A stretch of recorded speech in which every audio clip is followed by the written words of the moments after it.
Hello friends, आप सभी का स्वागत है हमारे यूट्यूब चैनल में। भगवान शिव का प्रेम माह श्रावण प्रेम का प्रतीक है। पवित्र श्रावण मास के बीच आज हम आपको भगवान शिव और माता पार्वती की अद्भुत कथा बताने जा रहे हैं। इससे पहले आपको ये जानना चाहिए कि माता पार्वती भगवान शिव की केवल अर्धांगिनी ही नहीं बल्कि उनकी शिष्य भी रहीं। वे नित्य ही अपनी जिज्ञासा को शांत करने के लिए महादेव से अलग अलग प्रश्न पूछती और उन पर चर्चा करती थी। एक दिन उन्होंने देव के देव महादेव से पूछा, प्रेम क्या है? प्रेम का रहस्य क्या है? इसका वास्तविक स्वरूप क्या है? इसका भविष्य क्या है? आप तो मेरे गुरु की भूमिका निभा रहे हैं। इस प्रेम जिज्ञासा का अवगत कराना भी तो आपका ही दायित्व है। बताइए महादेव। माता पार्वती द्वारा प्रेम से जुड़े इन तमाम सवालों को सुनने के बाद महादेव ने कहा, प्रेम क्या है यह तुम पूछ रही हो माता पार्वती का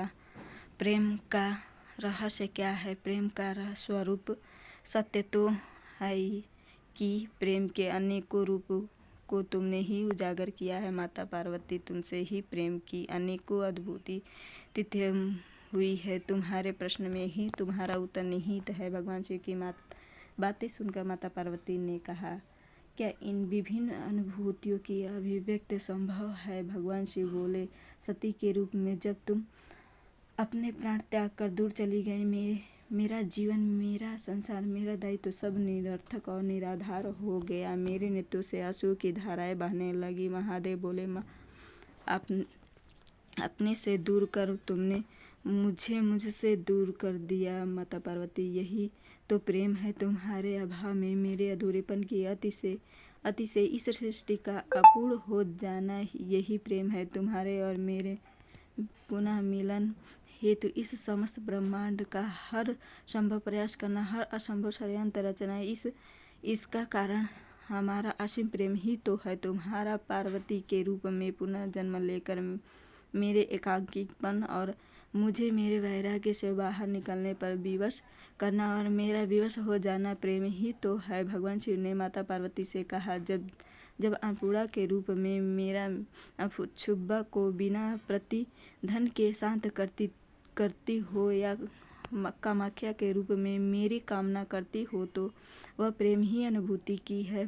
तुम्हारा सौम्य और सहज गौरी रूप में हर प्रकार का अधिकार जब मैं तुम पर व्यक्त करता हूँ और उन अधिकारों को मान्यता देती हो और मुझे विश्वास दिलाती रहती हो कि सिवाय मेरे इस संसार में तुम्हारे विश्वास नहीं हो, वह प्रेम ही अनुभूति होती है। भोलेनाथ ने आगे कहा, जब तुम मनोरंजन हेतु मुझे चौसर में पराजित करती हो तो भी विजय मेरी ही होती है, क्योंकि उस समय तुम्हारे मुख आई प्रसन्नता मेरे दायित्व की पूर्णता का आभास कराती है। मुझे सुखी देखकर मुझ सुख का जो आभास होता है, यही तो प्रेम है। पार्वती, जब तुमने अपने अस्त्रवाहन शक्तिशाली दुर्गा के रूप में अपने संरक्षण शस्त्र बनाए, वह अनुभूति प्रेम की ही। जब तुमने काली के रूप में संहार कर नृत्य करते हुए मेरे शरीर पर पाँव रखा, तो तुम्हें अपनी भूल का आभास हुआ और तुम्हारी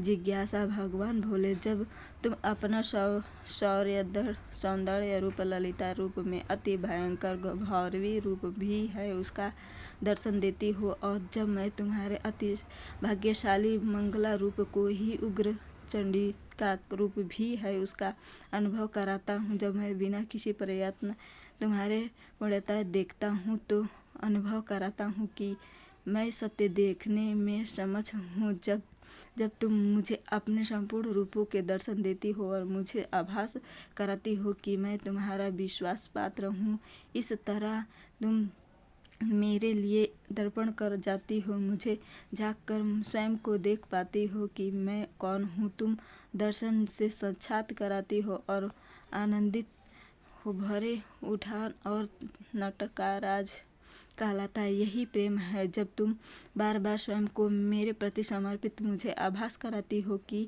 तुम्हारे योग तुमने मेरी वास्तविकता को प्रतिबिंबित कर मेरे दर्पण को रूप को धारण कर लिया, यही तो प्रेम है। पार्वती, वीडियो अच्छी लगी तो लाइक करिए, शेयर करिए, सब्सक्राइब करिए। जय भोलेनाथ, जय माता दी।